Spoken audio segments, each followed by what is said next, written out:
Do. Welcome back to another episode of Two Average Husbands. I'm your host, Jake. And I'm your host, Kyle. Welcome back, everybody. Jake, you can introduce your guest, but first, what are you drinking this week? This week, I am drinking Noon Whistle Brewing's Guava Goza Smack Sour Wheat Ale.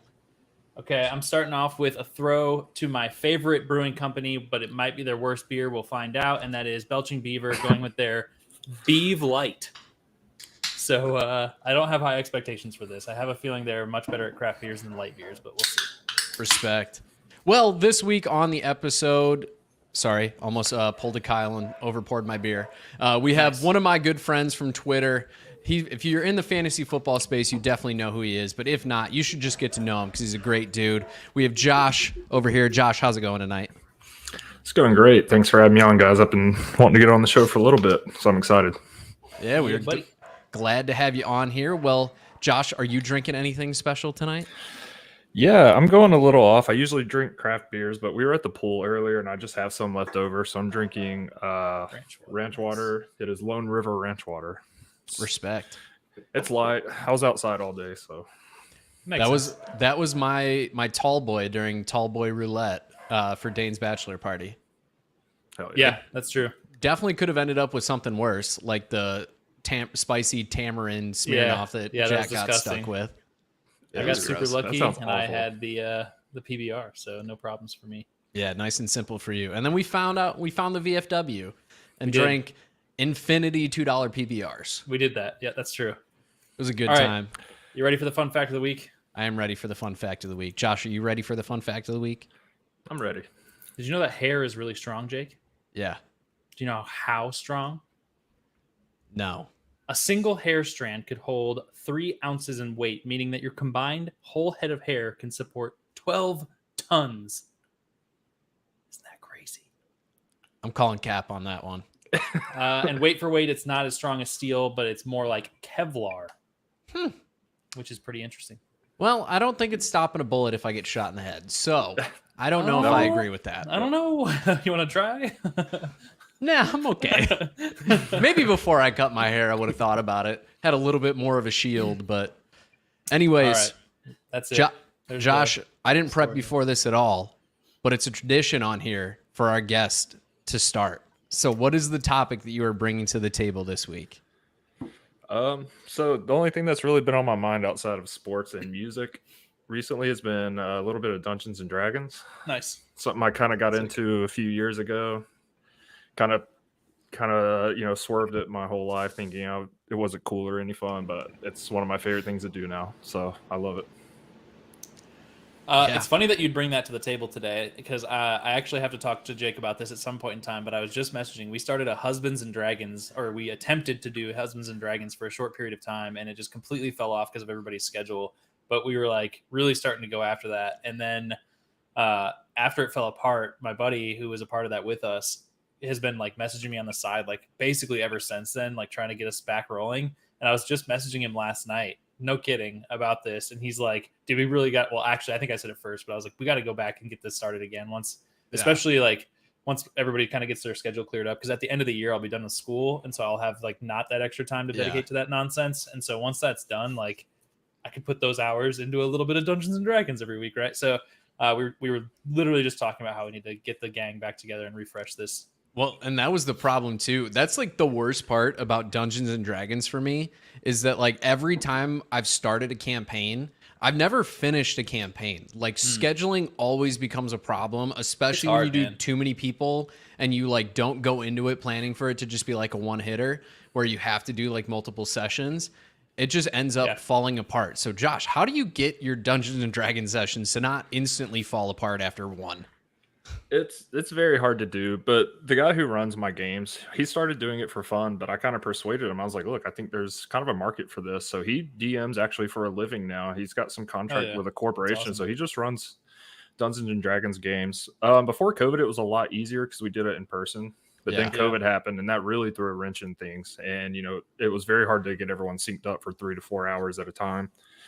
But I think it's the fact that he does it professionally. He's really good at letting people know at the start, this is a commitment. It's not, This is going to take up your time once a week. If you can't make it, at least just give a heads up, because there's a lot of sessions we play with missing one person. Right. Yeah. So that still happens, but we make it work. I think it's because of him, though. What's the size of the squad? I'm in one campaign with 4 people and one with 6. What's your character? I have a wizard and a warlock. Okay.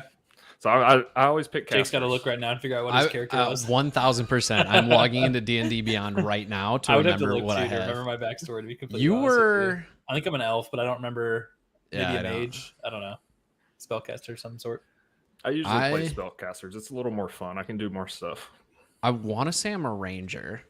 And I will say on this same point too, that I actually had the most fun perhaps trying to do Dungeons and Dragons-esque when I did the Star Wars version of this.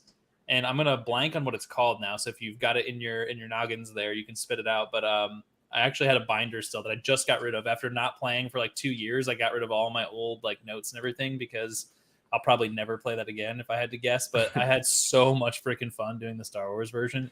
And if you had a good DM for that, it could be an absolute blast. I've heard that one's really great, but I've never done it. But I looked it up. I'm a kobold ranger. I like it. I have a longbow, 2 short swords. Armor class is 17. What level? 6. Hey, that's pretty good for level 6. Well, we started off with My brother is our DM, and he juiced us a little bit so that we could, because he's doing like, he normally wouldn't do the campaign he's doing with us with like, admittedly, like I've done like 3 mini campaigns because I've never finished one.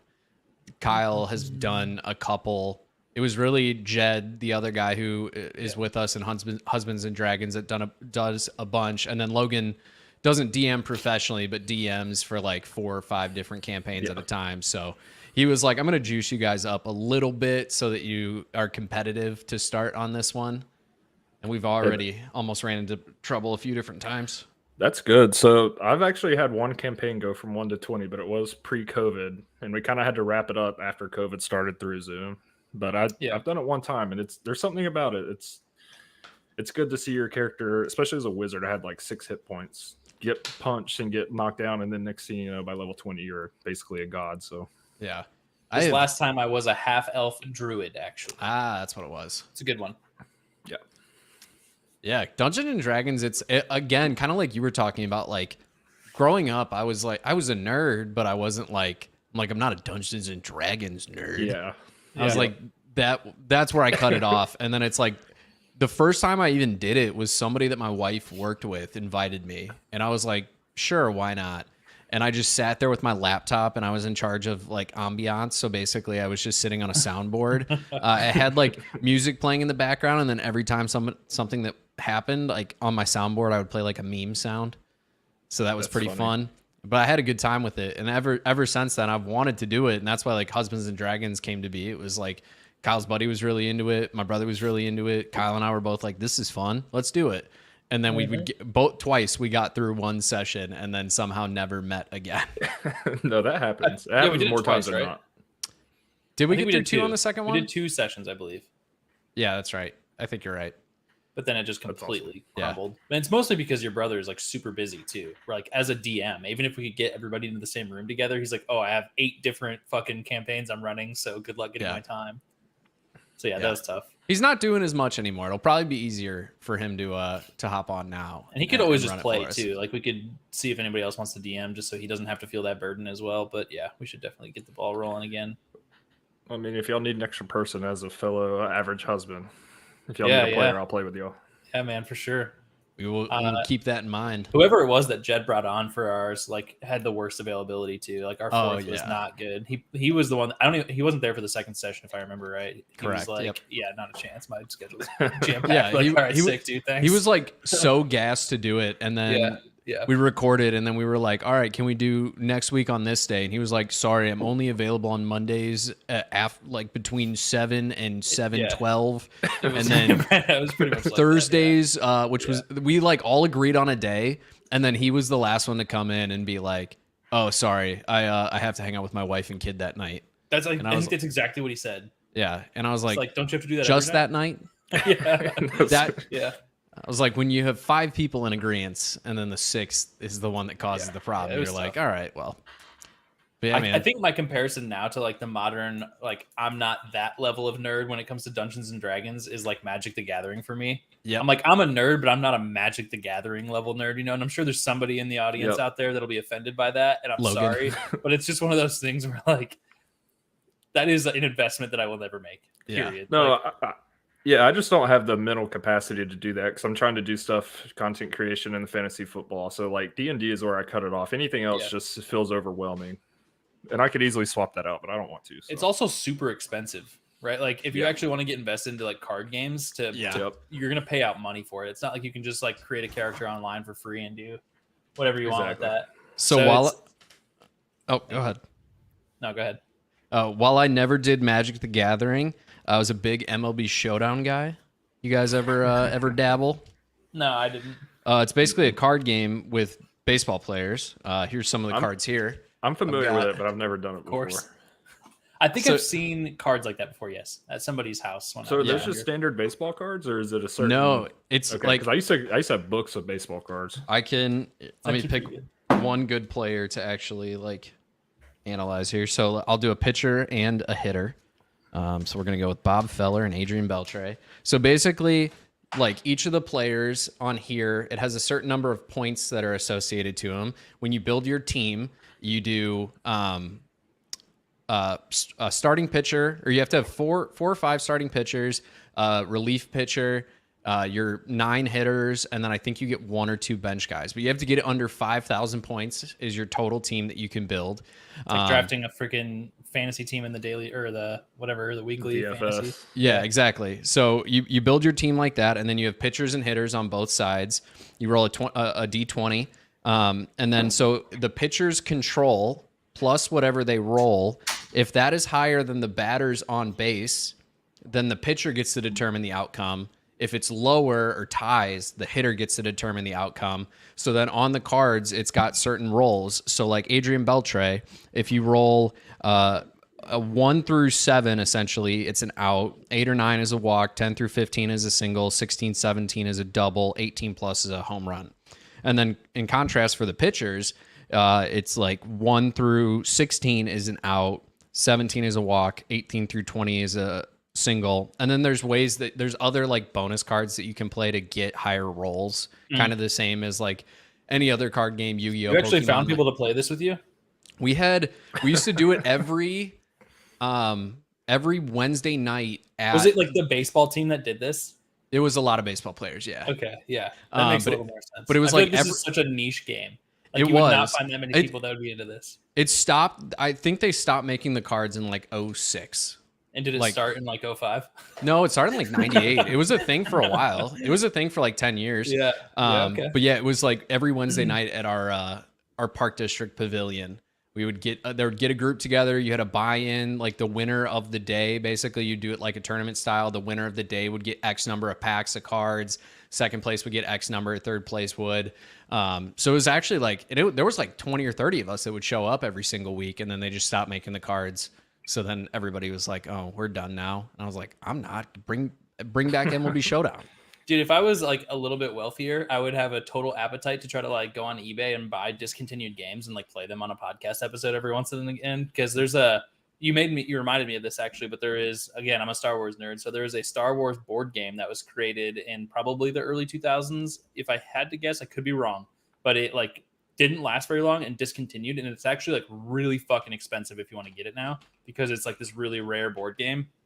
And I had a buddy in college that I worked with that was like, "Yo, bro, have you ever played whatever this is?" And I was like, "No, I never even heard of that." He's like, "Yeah, that's because it like barely exists." And he's like super fucking into it and goes on this like long rant about how amazing it was. If you're talking about Star Wars Rebellion, It might be Rebellion. I don't know. I might have that at my parents' house.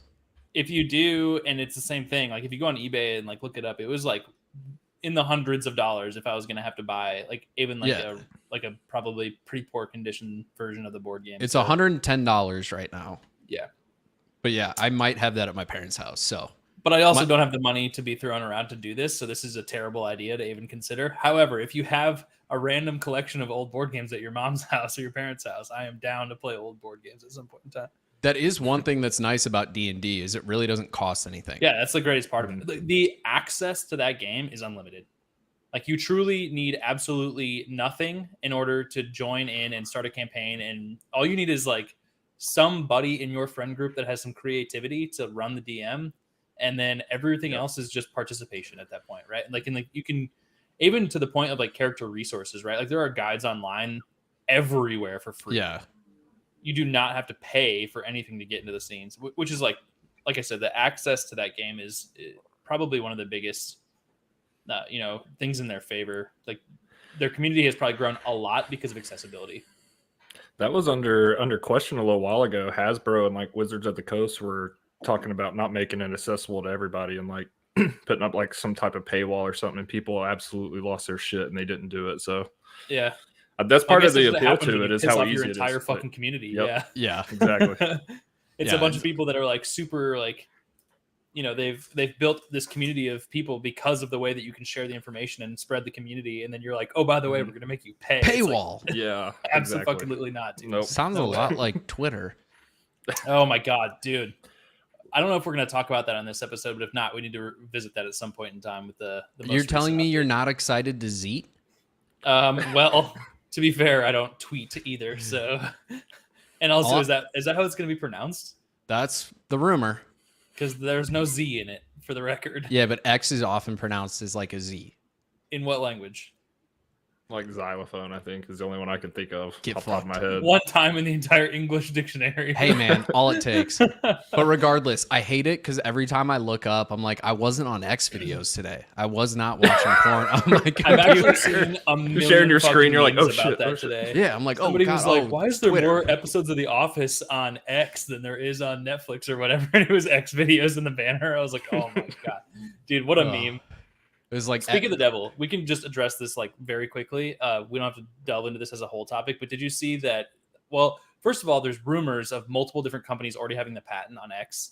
Like, so there's Wouldn't like shock a me. lot of like many, and one of the rumored companies is Meta, because they like have it for social media apparently, and then another one is Microsoft, which is hilarious. Like, both of these companies that are competitors.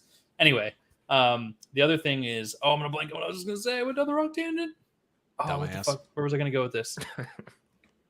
It'll come back to me. But he also stole the Twitter handle because somebody had @X on Twitter, and Elon just took it from him and changed it to @X 123456789987565. Just completely fucked this person that's probably had that handle forever. That's crazy. That's funny though. Oh, God man. damn, I don't remember what I was going to say. But yeah, anyways, D&D is awesome. I went to message Jake and I looked on top of my tabs. I'm like, where's my Twitter at? Yeah. I see the X. I'm like, oh, there it is. On my phone, it's still the bird. And that's what I was going to say. I got to interrupt you because I'm going to forget if I don't do it right now. Do you guys know, did Elon found PayPal or just buy it from somebody? Like, I think he was one of the founders. I know that's where he derived a lot of his initial, like his own personal money that wasn't from his parents, was from PayPal. I just can't remember if he was the true founder or if he actually just bought it out like he did with Tesla. But anyway, while you're looking that up, the point is, at one point in time, he was the acting CEO of PayPal and was attempting to rebrand it as X. So he actually he took the domain of x.com back in like the early 90s or early 2000s, whatever it was, and tried to make PayPal x.com. And the entire board of directors was like, you're a fucking idiot, you're fired. And so he was no longer the CEO. That's sort of correct. So he founded X.com, which was an online financial service company. The company that PayPal started as, which was known as Confinity, merged with X. And then he tried to make X the thing. And then they kicked him out like 6 months later and replaced him with Peter Thiel. Okay, so it wasn't his original company, PayPal. It was a merger. Yes. And then he tried to rebrand. Yep. And it didn't. Shocker. Look how that turned out. History is replaying itself. Yeah. Dude, and like, yeah. I don't want to keep talking about this because it's going to turn into a topic. So unless somebody has it as their topic, which is not me, I have something else to talk about today, then we'll talk about it some other time. I also have something else to talk about. And Josh actually inspired me when he was DMing me. He was doing what every guest does when I put them on the spot of saying, come up with a topic. And then they're like, can you guide me onto it? And I'm like, No. no, figure it out. 100% no. But he said the only things that I really talk about or think about recently have been fantasy football and music. Are we rolling right into your topic? Is that what's happening right now? We are rolling right into my topic. Did you finish your beer? I'm just about finished. I finished mine, so I'm going to rate it before you start. All right. I'm going to keep interrupting you this whole episode. You say just about finished. He has like 3/4 of a beer right now. He's about to chug.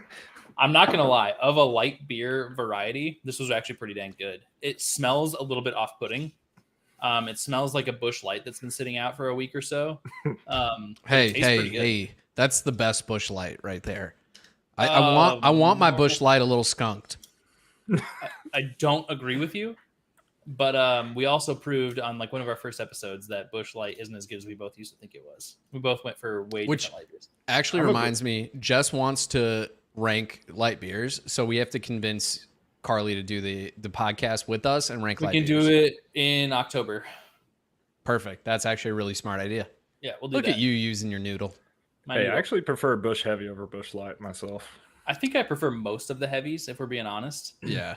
But I also can't afford to take on the calories in beer. I was gonna say, if we're just talking flavor, I definitely prefer the heavies.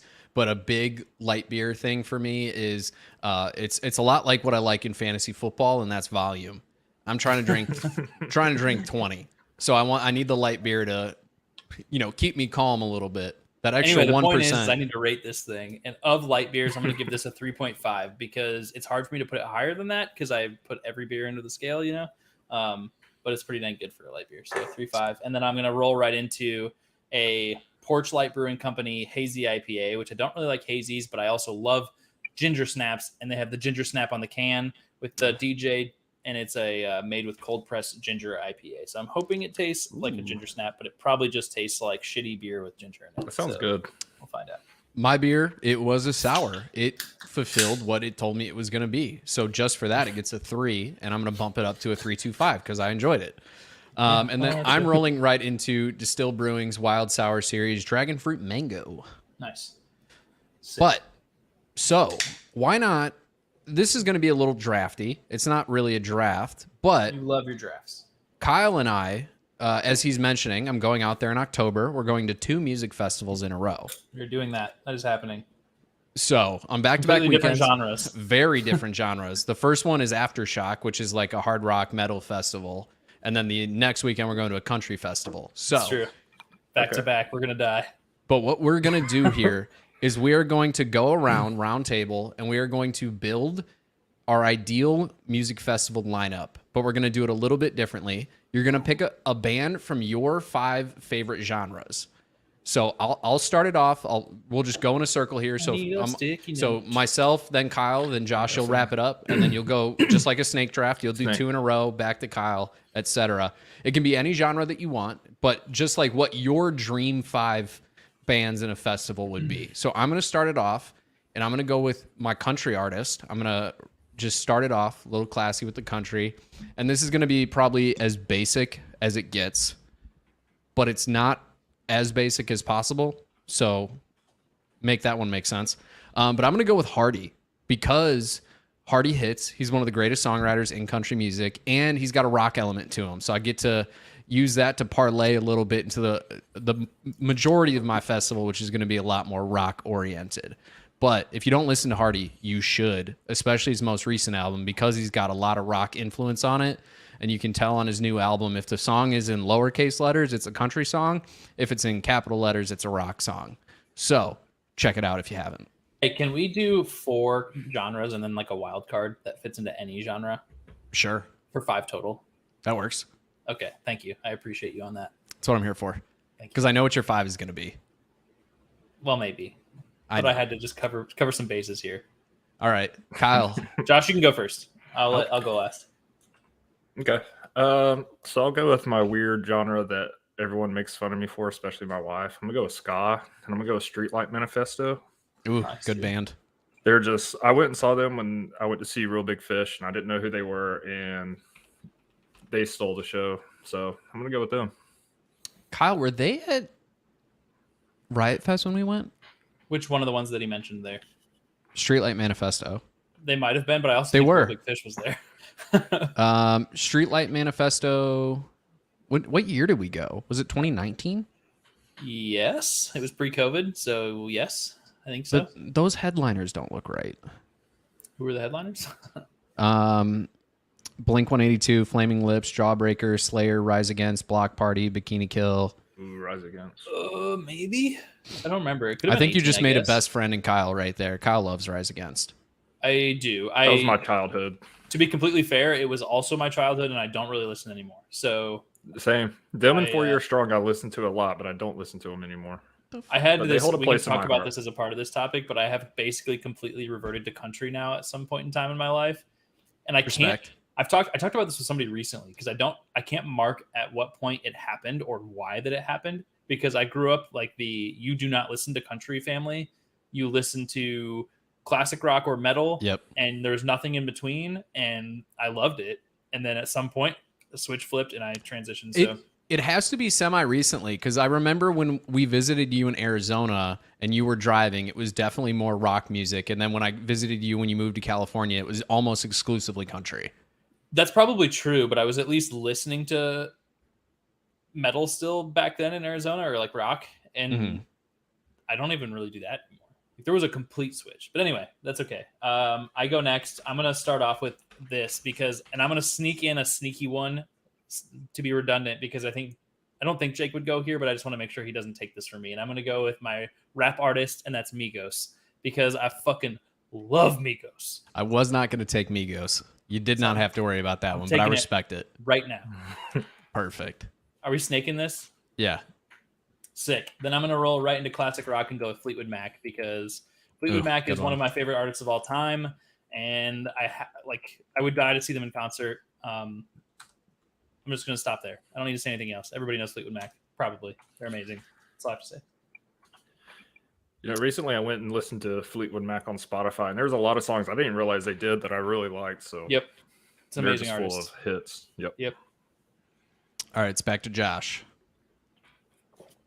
Oh, it is. I have a little document up here. You know, I'm just gonna go with like indie slash. I think it's just considered indie. Modest Mouse.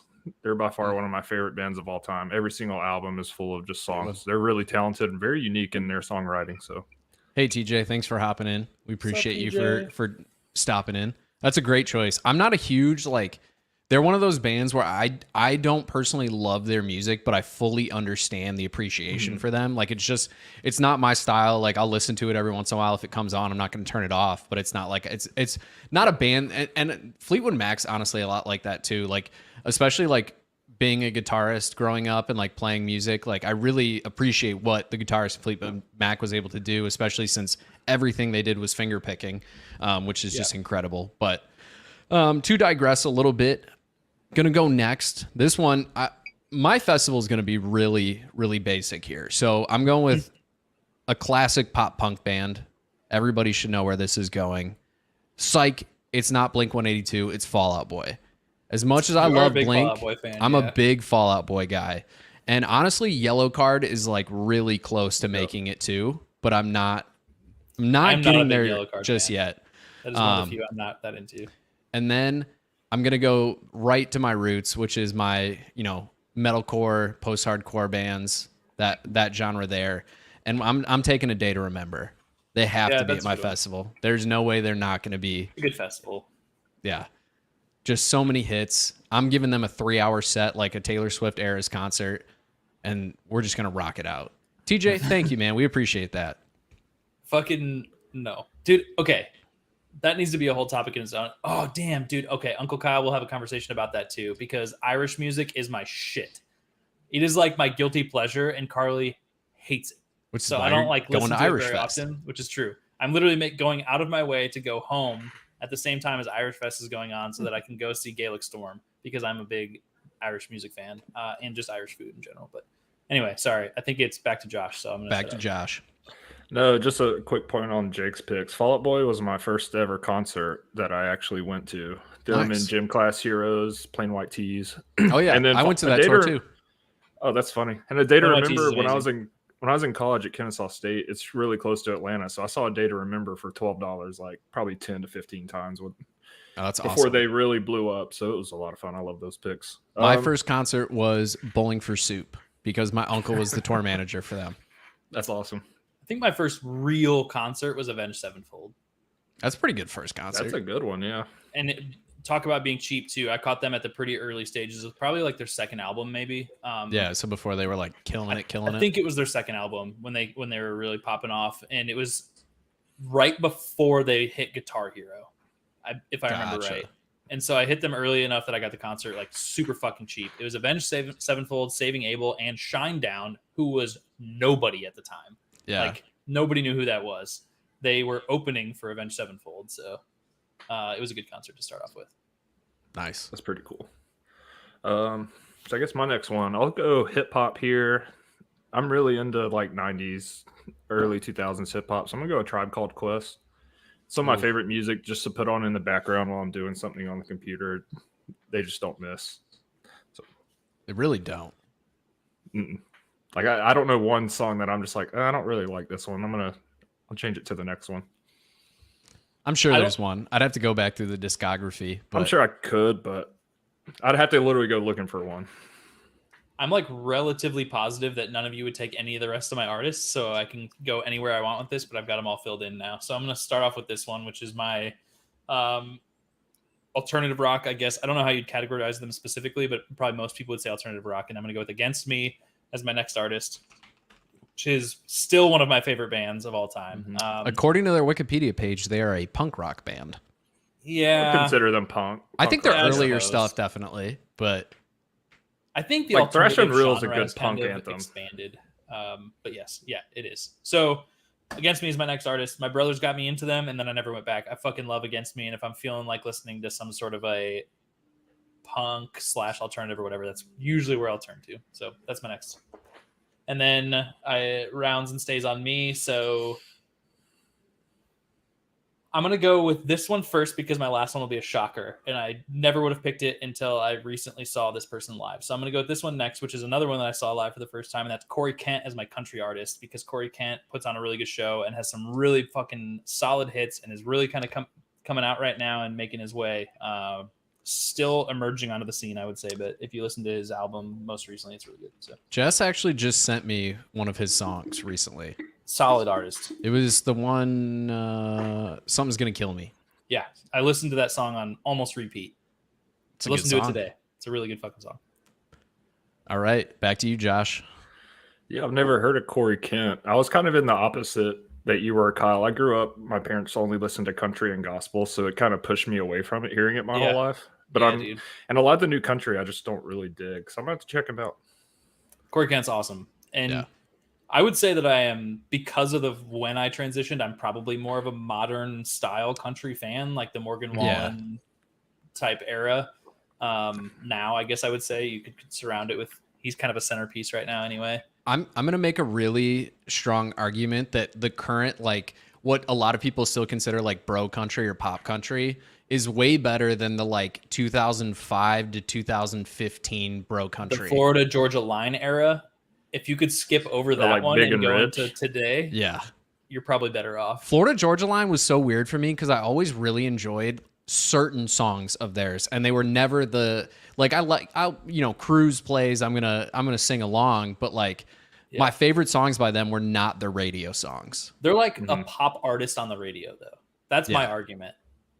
That's fair. That's a very good assessment of them, honestly. And I think I like Sturgill Simpson and bluegrass stuff more than I like country. So that's kind of just where I'm at with that. That's fair. Carly hitting the 90s country for She life. loves 90s. Yep. Kyle throwing Alan Jackson's a shit. I saw Alan Jackson live, and it was the second worst concert I ever saw in my life. Hey, he was the most boring performer to watch just sit there and strum on stage. Damn. I still like his music, but it was just hard to watch on stage. It's not something that you go to get excited and like have a great time. Exactly. I feel like if I go to Alan Jackson concert, I'm gonna be so drunk I'm puking on somebody's boots. And then that's basically how it went. We snuck in 2 full 30 packs of Busch Light in our boots into the concert. It was a great time. All right, so I think it's up to me. I'm gonna go with my opener and someone at least based on Spotify's numbers, no one's really heard of yet. It's a punk band. It's two women and this big dude who's their bass player. It's called Mannequin Pussy. Oh, I've heard of them. And they're so I good. think I are listen they to them playing at all the time on Aftershock? Spotify. I have So never heard of if it. you can't, go listen to them. They're I'll so check good. it out. Yeah, I'm pretty sure they're playing at I'm looking now. I really thought they were playing at Aftershock, but I think I'm mistaken. I can't think of their names off the top of my head, but the one of rock them's a badass festivals do a singer. pretty good job of bringing in some of those unnamed artists, or like the ones that are just emerging onto the scene and kind of blowing them up. Like Riot Fest is known for that shit. Like you will find especially an with artist the there. Chicago knows. music scene. Like they're really good at pulling in a lot of like really good local bands. Yeah, they do that a lot for sure. All right. So for me to end it out, I'm going with a hip hop act. It's more of like a horrorcore, I guess, is like the genre. Horror or horror? Horror. That's like the genre people put them in, and they literally release a song called "Stop Calling Us Horrorcore" because it's not what they are. But it's Suicide Boys. I'm a big Suicide Boys guy. They get a lot. You can tell a lot of their influence from like the 2000s, early 2000s, late 90s rap artists. Like you can hear a lot of 3 6 Mafia in their music. You can hear a lot of Wu-Tang in their music. They're awesome. I love them. But they also like just talk about their drug addictions. And it's an interesting dichotomy there. And then as Kyle put it, kind of that hodgepodge blend. This band also could fall into just about any genre depending on what cycle of music they're putting out. But it's Bill Murray. On my Twitter bio, I'm a Bill Murray stan. I put it in there, but currently they're advertising themselves as the heaviest country band in the Midwest. But they do everything. Are you into Jelly Roll? I do like Jelly Roll. I think he's got some real hitters right now, and I think it's so funny. His name, just being an artist called Jelly Roll, is comedy. I don't even know what the dude looks like, but I can picture it just based on what he calls. I'll show you real quick. He's a boy. He's a big boy. But he says the only reason I became such a big fan of him is I religiously listened to Bussin' with the Boys, and he's been a frequent guest on there. So that's how I really found out about him. Uncle Kyle in the chat here, he'll probably chime in a second. I know he's been listening to Jelly Roll for a minute, like back before he was even doing any of his like rock or country stuff. Yeah. But hold on, let me share screen here so you can see a picture of Jelly Roll. Oh yeah, big boy. Yeah, big boy. Shocker. Call yourself Jelly Roll. He's a really that's cool him dude, right in the middle. That one with the raspberry jam in the center. Oh yeah, this is actually Jelly Roll right here. Producing music. But yeah, anyways, more importantly, Bill Murray. Do you guys know the band Attack Attack? Mm-hmm. So the original singer and guitarist Johnny Frank from Attack Attack, when he left, he started doing his own music. He started like a heavier band called The March Ahead, which he's kind of sidelined, and then he started doing Bill Murray, which originally was more like, I don't want to say like noise rock, but more just kind of like out there. And then he went like really into the heavy stuff, but he genre blends a lot. So that's why like the heaviest country band in the Midwest really works. Like he's put out a song with Hardy on it. As an unnamed feature. He just released a song not too long ago with Mitchell Tenpenny. He his most recent single that he released, the album cover is two NASCAR drivers double fisting beers after a race. Like he's really leaning into that side of things now. But yeah, he's awesome. Anybody who likes music, I think, can get into Bill Murray. Okay, all right. So this isn't my next person, but if you like heavy country, a buddy of mine I used to play music with is in this band called Lakeview out of Nashville. Yeah, they're at the festival that Kyle and I are going to. They're one of the openers on. I know for a fact they're one of the openers this Orange time. Sky? Yeah, Golden Sky. Talk to he's a redheaded guitarist. His name's Miles. I used to play music with him. If you can get a chance to talk to him, he's a cool dude. Awesome. Right on. Yeah, I found them on TikTok actually. Their music's cool. really good. Yep, that's awesome. Small world. right, My next? last one, I'm gonna do a big band, and I'm gonna also plug someone that I think more people should know about. Kind of my random. So first one is Animals as Leaders. They're a good As band. someone who used to play guitar a little bit, I just watching Tosin play just made me want to put it down forever. You're just like, I'm never gonna be here. But no, they have like literally the best musicians in the world on that band. They're so good. Sometimes it's almost too much going on for me to really comprehend because my brain's not wired like that. But they're really good, really heavy. And the last one that I'm just going to throw in here, Lewis Cole. He's a solo artist, makes his own music. He's also in a few side projects like Clowncore. Check out Lewis Cole. Really chill. He also has like an hour and a half video, a lyric video of him standing in a mirror doing his whole album. One take. That's a vibe. Okay. It's good stuff. All right. I've got my final one, and I needed the wild card because I knew Jake would classify this as a genre that I already picked. So I needed to make sure I had the availability to make this happen. And the only reason I picked this person is because I had heard their songs before, and I was like, okay, cool. Like, it's not bad. It's kind of like get you going kind of music. I like it. It's not that bad. But then I saw them perform live, and I was like, holy shit. This person puts on an amazing show and gets the crowd involved, and is so fun to see live. And that is Breland. Of all people, I'm throwing Breland on the list because he is a freaking performer that knows how to actually get his audience involved. So he's a country artist, in my opinion. Some people might say he's kind of like pop country, which is a fair way to categorize him, I think. And then he kind of dabbles into like either side of that, depending on which song you're actually listening to. But the dude does a really good job of live performing, which matters when you're doing a concert. So Breland's my final add to the list. He's also at Golden Sky, right? I think so. I'm pretty positive he is. No, he's not. I lied again. He was around at Doing real good at Country this. in the Park in this area when I almost went and saw him again right after I went to Stagecoach, but then I wasn't able to go because I would have done it again just for his show because he does such a good job. I was really close. I knew the genre you were going with that one. I really thought you were going Bailey Zimmerman.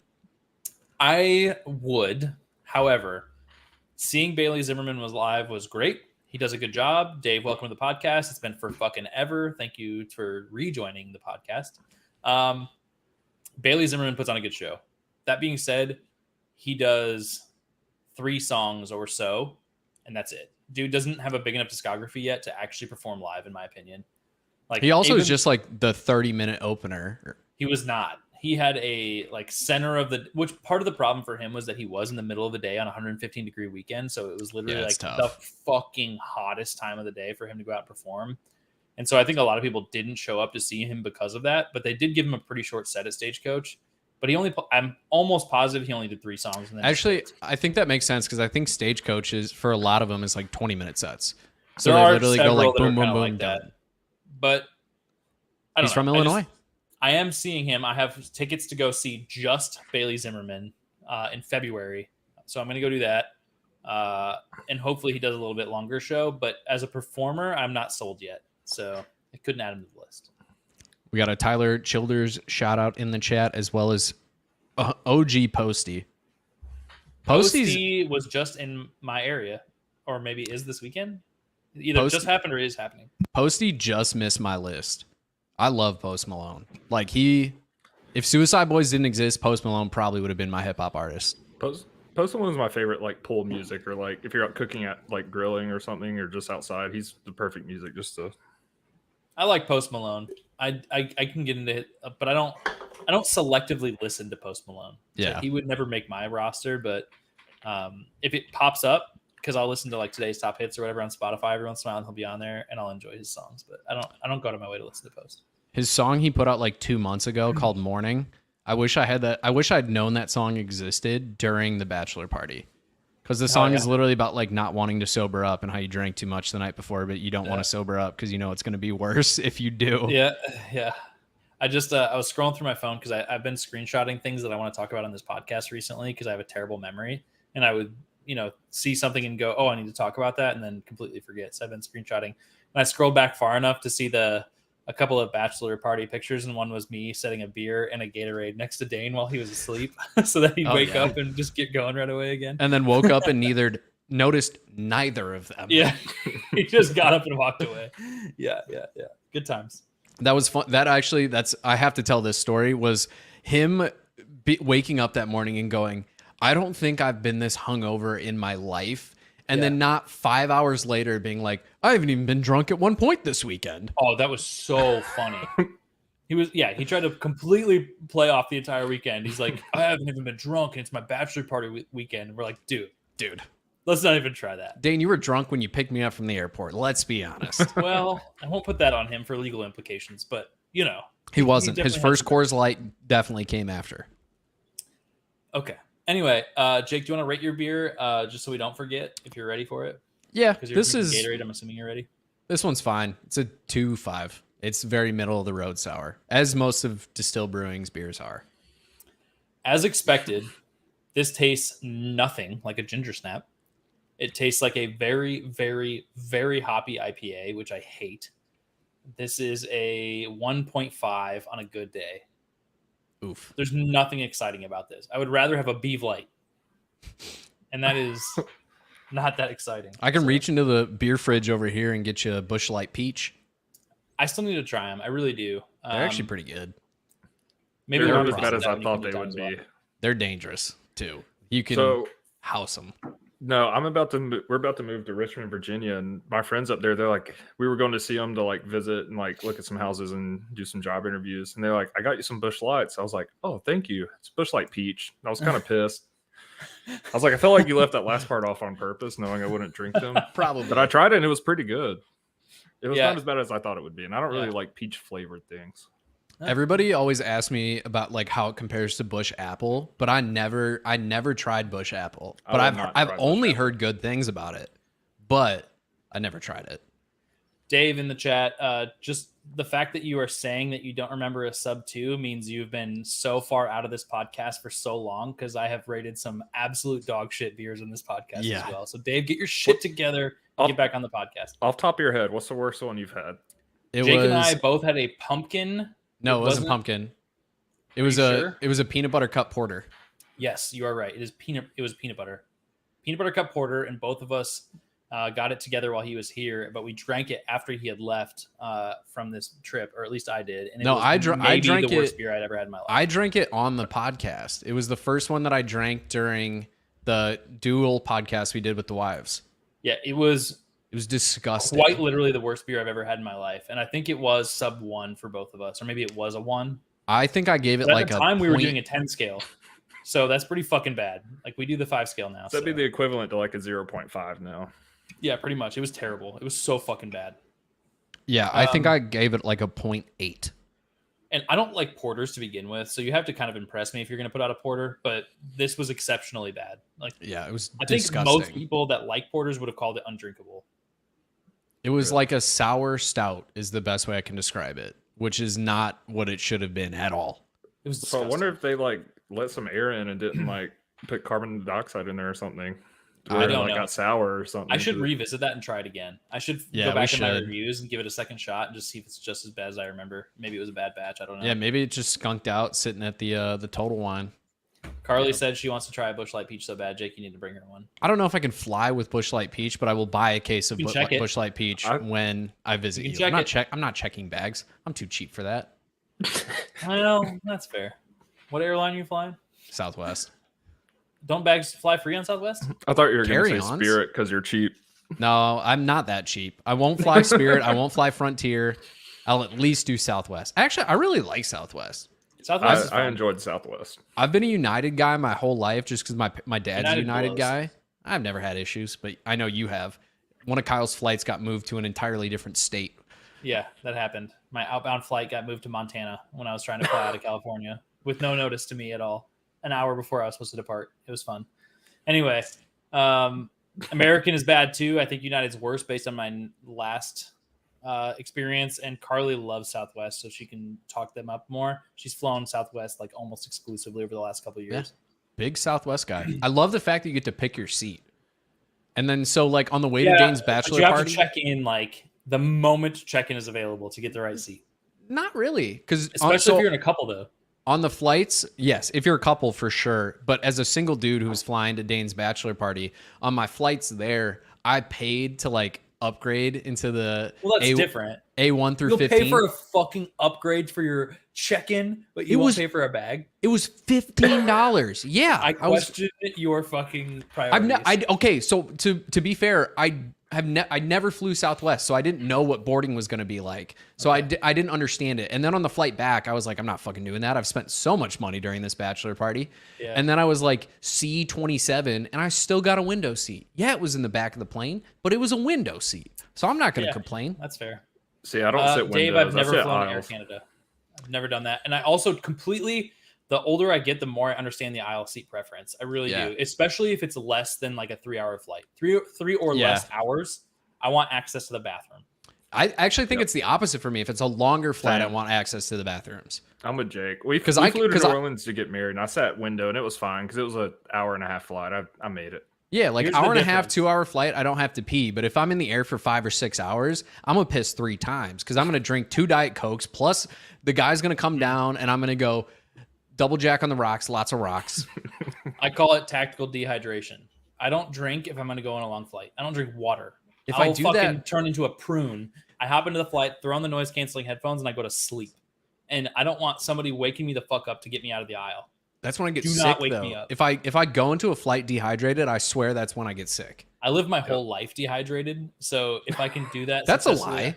You drink No, a lot of water. I do not. Ask Carly. I am Every time I have always seen dehydrated. you are carrying around a giant ass water bottle, drinking it That's 4 because times a of day. Carly. I can completely credit Carly to try to get me hydrated. Because when we lived in Arizona, you don't sweat in Arizona; it just evaporates. So you don't recognize when you're becoming dehydrated as well. And so I had to carry water with me all the time to try to force myself to drink more. And then I carried that habit to California. So you have seen Carly trying to make me a more hydrated human. I am horribly dehydrated all the time. Well, So You know, I'm chronically depressed. You're just chronically dehydrated. that's right. It's Yeah. fine. We all have different problems. Yep. Yeah. Chronic anxiety, chronic depression, chronic Oh, dehydration. man. I'm not losing weight, but thank you for saying that. I don't know if you're saying that visually or because of the fact that I don't have water in my life. Yeah, he's talking about how you're Um, dehydrated, so you're water cutting like you are in the UFC. Yeah, that's true. That is my job. Anyway, really quick, Dave, I've never flown Air Canada, so I can't say anything about it, but I'm sure they're the friendliest service on the planet. And then Checks. I'm going to quickly move into my topic and quit getting distracted because we have 9 minutes, and which is good because I have a short one, I think, today because I'm going political because I didn't know we were going to have a guest, but this must be talked about before it becomes irrelevant. This is like perhaps one of the wildest things that's happened in political news from the American military standpoint in quite a while. A American Army private who had two back-to-back charges for assault while he was in South Korea, stationed in South Korea. The first one got washed away, swept under the rug, whatever you want to call it. Second one sticks. He gets charged, spends 40 days in a hard labor prison camp in South Korea. He gets out. They're sending him home, probably to discharge him from the military. And instead of going and hopping on the flight, he books a private tour on the demilitarized zone between North and South Korea to go look at that area. That's what the tour was for. And then right when he gets to a point where everybody's kind of like lollygagging around, fucking sprints across the border. So long story short, this guy is trying to probably avoid going to jail in the United States. And in his infinite wisdom, he decides that the better option is to flee into North Korea as somebody who the North Koreans are going to automatically assume has classified information for the United States, right? Why wouldn't you assume that? So you can also probably assume that this guy is getting... Okay, so back this up 5 seconds before I say that part. The United States has tried to reach out multiple times through different venues to try to get a hold of this guy, through different countries, through different, calling directly, whatever. North Korea is not talking to the United States. They won't answer the calls. This dude is probably sitting in a fucking torture chamber right now, getting just beat up, trying to get information out of him. And so, I don't know. Somebody would have to Google this, and I'm not going to do it because I don't want to be honest. But I don't think this has ever happened before. I don't think that we've had an American soldier defect to North Korea ever.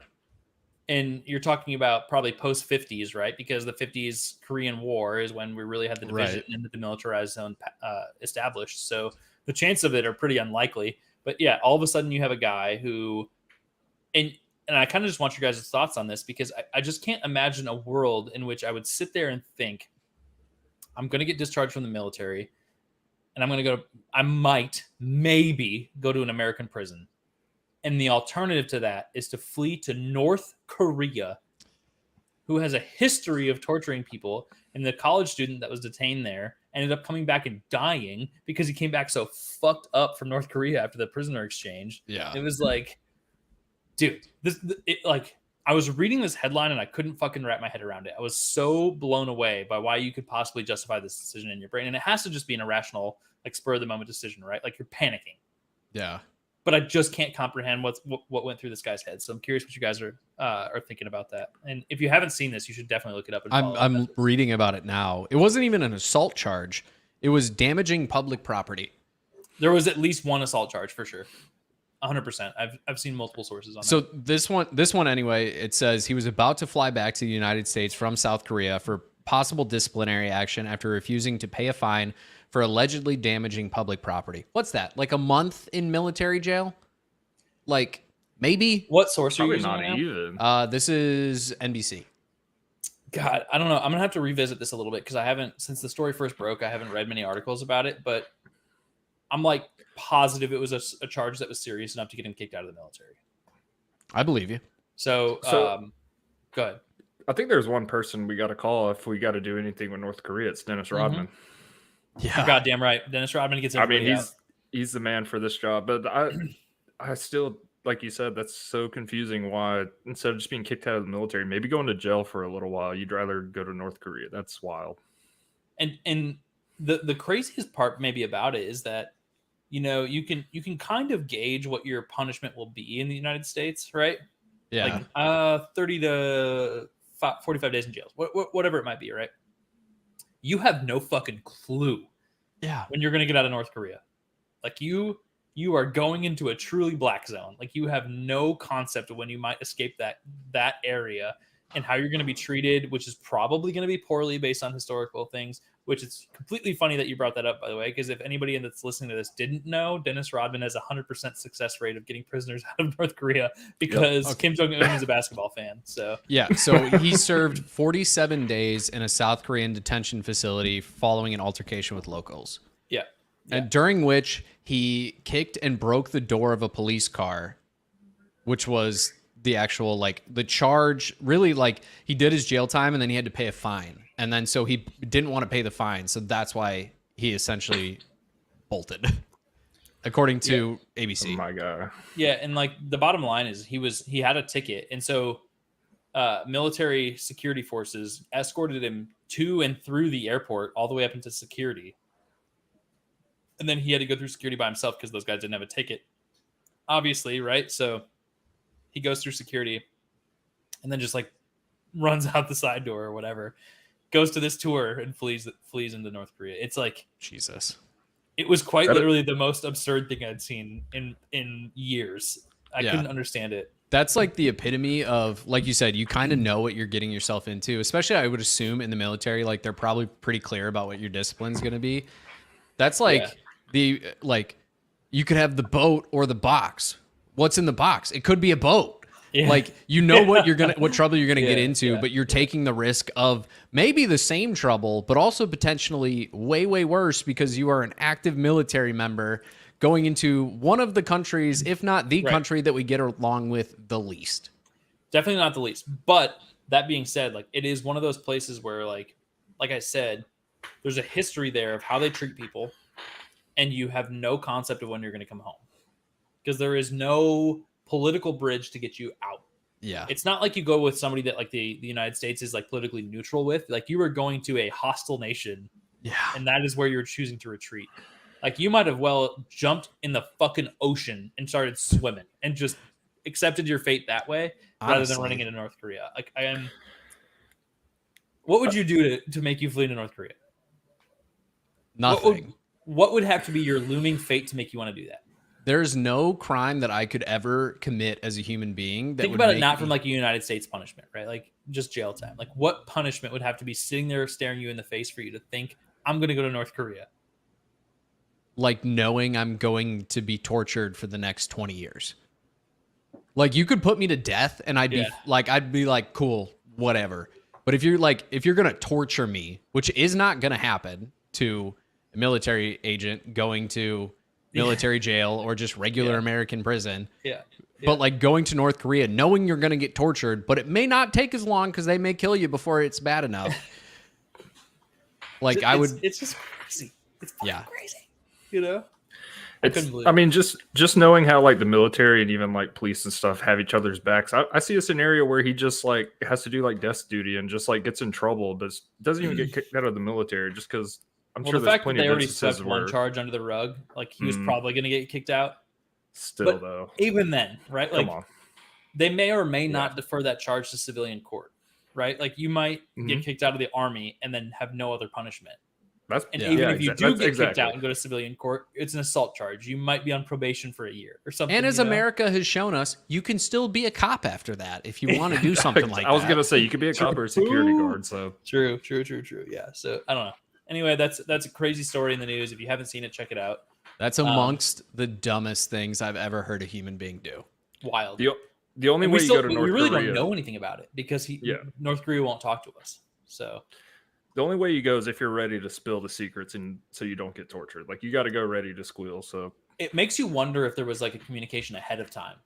Like, hey, I'm about to run across the border. Grab me. What do you give me? You know, for this. Yeah, something crazy. Especially since he was stationed in South Korea. Yeah. I think it'd probably be pretty hard to have that communication. It's probably mostly unlikely, but it's interesting to speculate and be a conspiracy theorist about it. Yeah, man. That's fucking wild. All right. We are out of time officially. Josh, thanks for joining us. This has been another episode of Two Average Husbands. As always, thank you for joining us. If you're watching us live on YouTube, continue to do so. It's the best place to do that. Hit the bell. And Tyler, sorry, this is my cat. It's my cat. I'm sorry. I thought it was Jake, but it's really my cat. I was like, it's not me. My hands are up. Hit the like and the subscribe on YouTube to continue joining us live every Wednesday at 8 p.m. Central, 6 p.m. Pacific, because I always mix those up when I'm talking about this. You can follow Jake at Perry_FF. Josh is there at Rotonaut on Twitter, aka X. I don't know what you are on other social media, so you can do that when we let you do your own outro. You can also watch us live on Twitter and Twitch with the commentary alive on Twitch as well. Twitter/X. You cannot comment live on the videos, which is pretty dumb, but that's the way that it is. And then if you really want to, you can join the Discord and chat with us there. No video available, but feel free to do that. Carly, aka mine wife, has given you the shout out there. I don't think she's ever done that for anybody before. So she has not. High praise. I'm good at being an average, mediocre white guy as a husband. That's what we're all here for. Just welcome to the squad, brother. Cat was having a great time. Yes, Dave. My cat is still here, sleeping on my keyboard as always. And then if you want to follow us on any of the other streaming platforms, Spotify, other podcast places that I don't need to mention, you can hit the link tree and follow all of those places and listen. But the best place to do it is live here with us on YouTube. All right, I've talked enough. Jake, close us out, and then you can let Josh say his piece. Yep, Josh, thank you again for joining us, brother. We really appreciate it. We've been trying to get you on for a minute here, and we're glad we were able to snag you. We'll definitely have you back. But as you mentioned, you're doing a lot of content creation, especially in the fantasy football space. So let the people know where they can find your work. Yeah, I do. So I mostly do Dynasty fantasy football rankings, and you can find all that on goingfor2.com. I'm going to be doing some DFS articles for DraftKings. So keep an eye out for that. And also Saturday at 7:30 is on YouTube. The Going for Two YouTube. Me and my buddy Brian do a Dynasty Saturday night show. So you can find me there and on Twitter at Rotonaut. Hell yeah. Hell yeah, man. Thank you again for coming out here. Guys, like Kyle said, he covered most of it. If you want to see us drink something, let us know what you want to see us drink. If you want to see us talk about something, let us know what you want to see us talk about. But otherwise, this has been another episode of Two Average Husbands. We will see you all in next week's episode. And as always, don't forget to tell somebody.